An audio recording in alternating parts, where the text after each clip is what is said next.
Hey, what's up, everybody? Welcome to my channel. My name is Paul, the Canadian Snowman, here with some more awesome videos.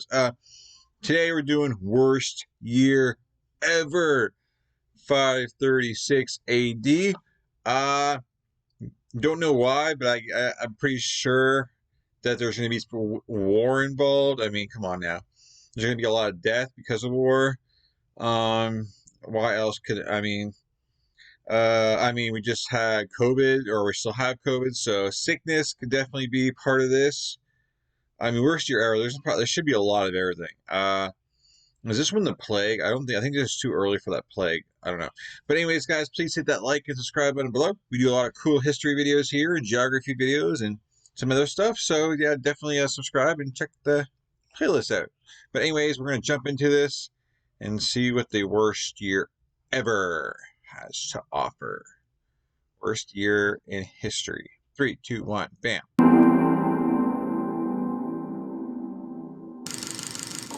Mark Twain once asserted that history doesn't repeat itself, but it often rhymes, and so historians constantly attempt to draw parallels between events of modernity and those that have already gone by.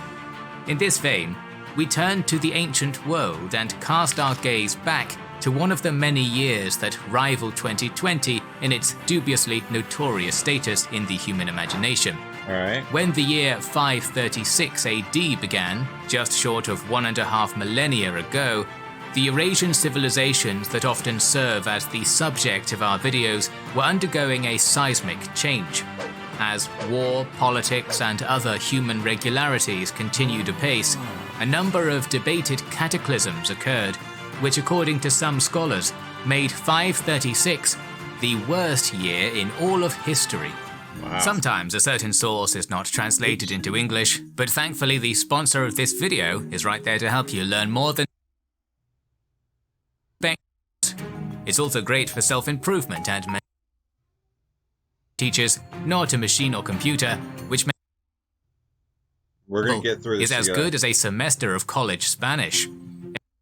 Byzantine historian Procopius faithfully accompanied his generalissimo master Belisarius on the latter's conquests of both Africa and Italy during the 530s, observing the great general's achievements firsthand and then recording them for posterity. But in the midst of this imperial reclamation attempt, the chronicler described a phenomenon which is easy to pass off as irrelevant, but which might just be the clue to the most important episode in late antiquity. Writing almost certainly in 536, the 10th year of Justinian's reign, the Belisarian historian stated, "It came about during this year that a most dread portent took place. For the sun gave forth its light without brightness, like the moon, during this whole year, and it seemed exceedingly like the sun in eclipse, for the beams it shed were not clear, nor such as it is accustomed to shed. And from the time when this thing happened, men were free neither from war nor pestilence nor any other thing leading to death." Armed with a scientific understanding of the world, even we might peer up to the heavens with unease if we witnessed our sun blotted out for an entire year, as though the world had suffered through some devastating nuclear war.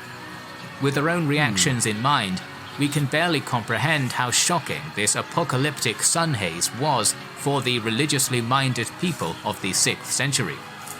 It might have been seen as a herald of the end of the world, and to many it certainly came to feel like it. Because the observation I can definitely see that. You say you have some kind of eclipse or some kind of like crazy thing, scientifically proven, obviously, as just an eclipse or whatever. But people being really religious or superstitious, they're going to take that as a sign. Maybe go to war now. We need to as a sign to do something. Maybe go to war or this or that. So I can definitely see people kind of jumping the gun on stuff. Just with the eclipse or whatever you want to call it. Anyways. Of Procopius, and to many it certainly came to feel like it. Because the observations of Procopius and several other historians of this period lack any form of explanation regarding the mysterious clouds, most likely because they had absolutely no idea what was happening. Right. The cause long remained an elusive mystery, puzzling modern historians who attempted to glean anything from the ancient sources. However, by utilizing precise modern dating techniques, such as ice core analysis and dendrochronology, the exact cause of what some scholars ominously call the 536 event can be deduced. When studying the cross-section of pine and oak tree rings within the Altai Mountains, as well as other places within the Northern Hemisphere, a trend of abnormally little growth exists beginning at the exact spot which can be cross-referenced and calibrated to represent around 536.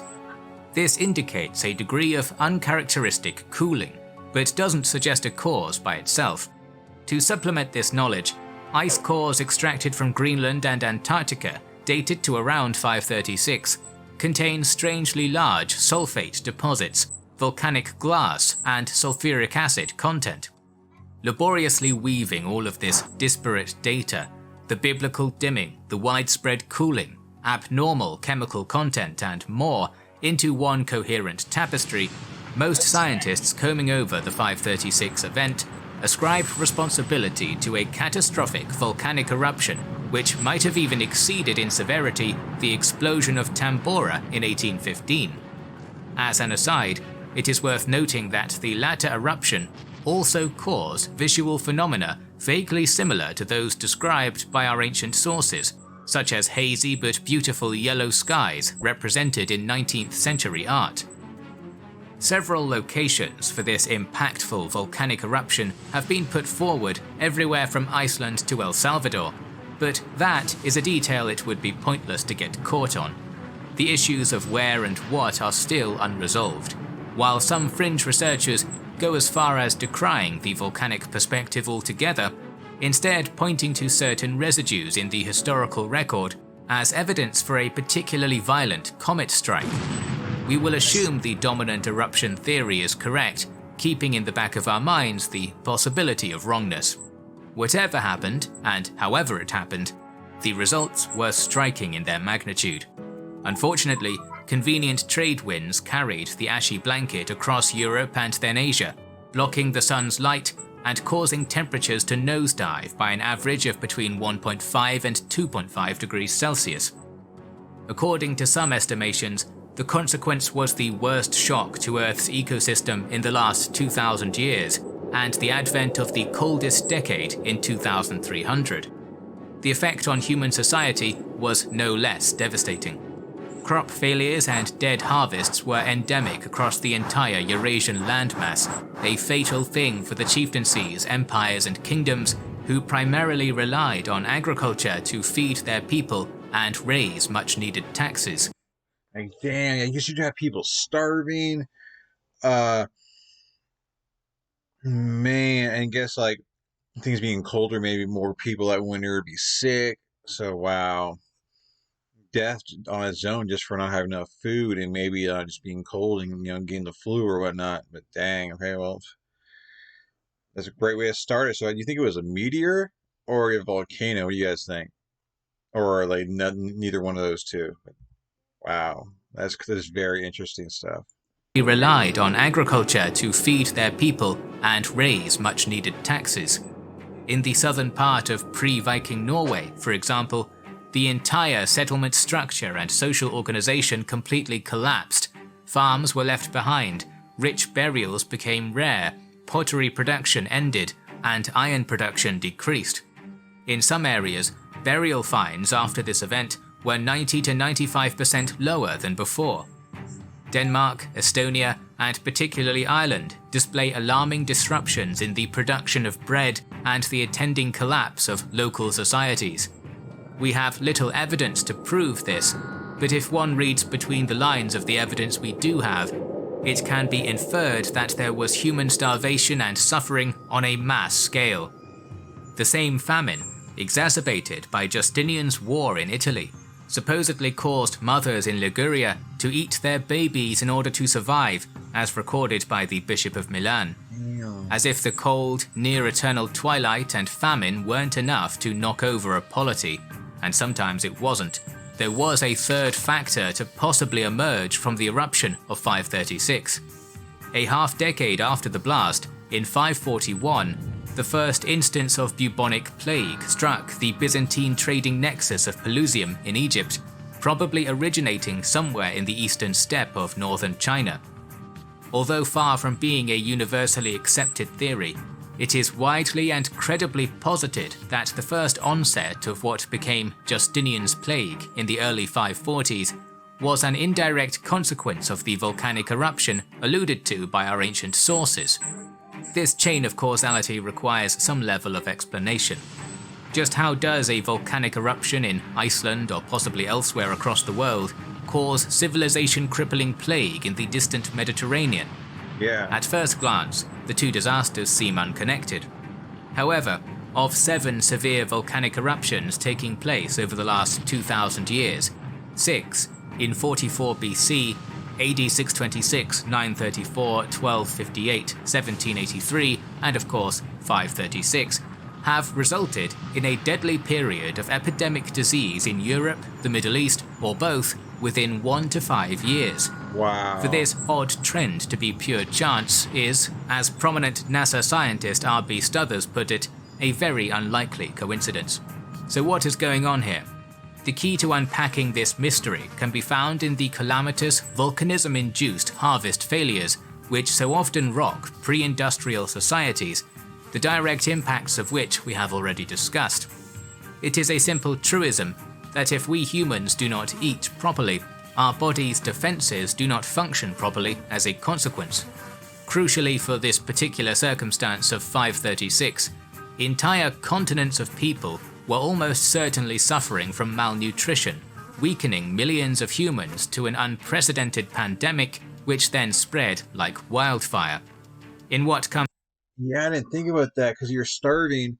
Your body is going to be, more likely to get sick from something that you probably, as a healthy human, you probably would have to worry about getting sick from. But if everyone's sick, and everyone's starving, their bodies are weak, everyone's getting sick, and it's just, like I said, chain reaction. So you have the volcano, people getting sick. Is war next because people are starving and they need food, so they're gonna go to war just to get food. Wow, this is crazy. It's fascinating though, but yeah, crazy and sad. close to an unprecedented pandemic which then spread like wildfire.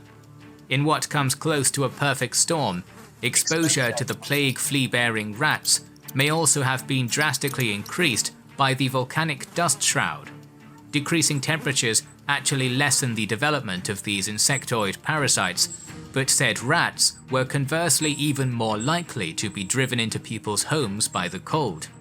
This brought the disease into closer contact with humans and provided a perfect environment, houses occupied by starving people weakened by lack of food, for the plague to make the short hop from animals to humans. Exacerbated by the Byzantine Empire's cosmopolitan nature, internal supply routes, trade, and the military ventures initiated by Emperor Justinian I, the plague, which came to bear the great ruler's name, infected vast swaths of the Middle East and southern Europe.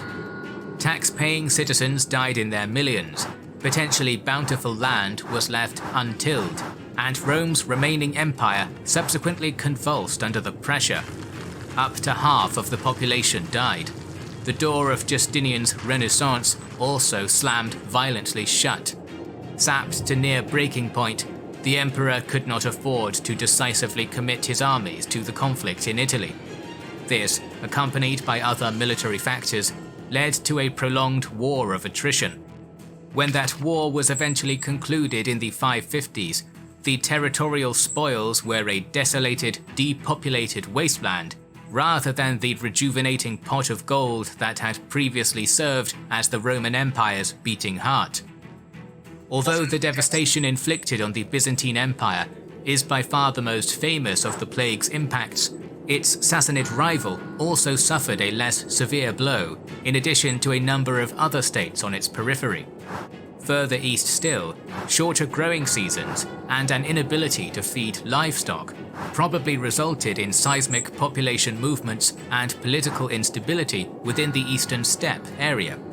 Not only did this disruption result in the usurpation of the Roran Steppes' dominance by the Gökturks in 551, but it also sent wave upon wave of nomads barreling towards the settled civilizations around them, searching for better lands to occupy.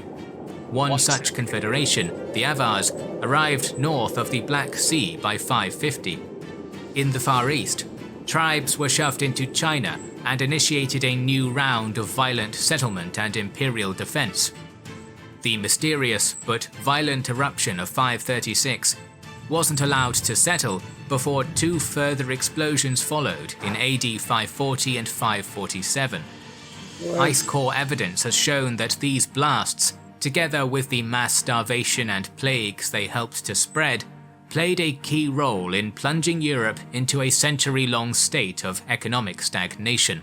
Damn. Only in roughly 640 AD did this grim state of affairs come to an end, shown by a spike of airborne lead which signaled a resurgence in silver mining.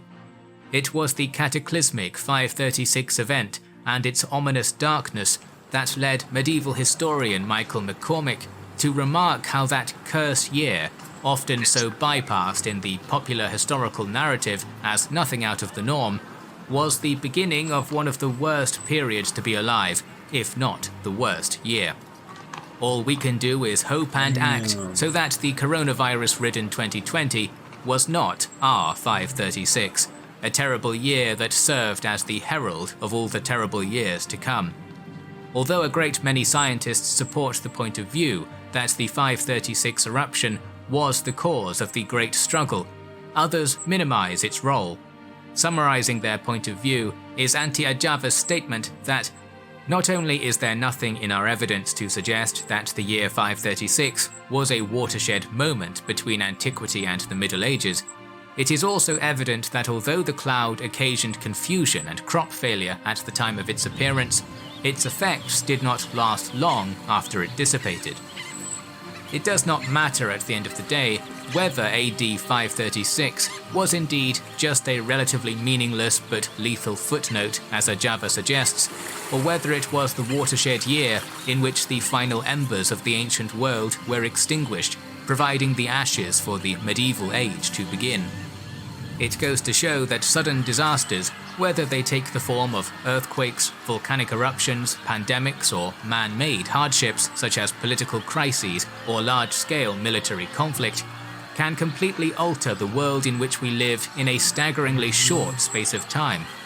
The late 520s and early 530s seems to be an unstoppable redemption of the Roman Empire under Justinian, but just a scant decade later, those lofty dreams were almost completely out of reach, and civilization seemed to be on the ropes. We always have more stories to tell, so make sure you are subscribed and have pressed the bell button. Please consider I didn't think about that because yes, like it was like half the population died. So yeah, like the new generation after that, things are gonna change. A lot more people, it's like a lot of people coming up, probably with a new way of thinking. Like a younger generation coming up, and basically it just changes history, the course of history into the medieval age. I never really thought about it like that. So that's crazy, and it's just a chain reaction. I thought there was gonna be like a lot of war. Like I figured there'd be some sickness, but I didn't realize this is when the plague was.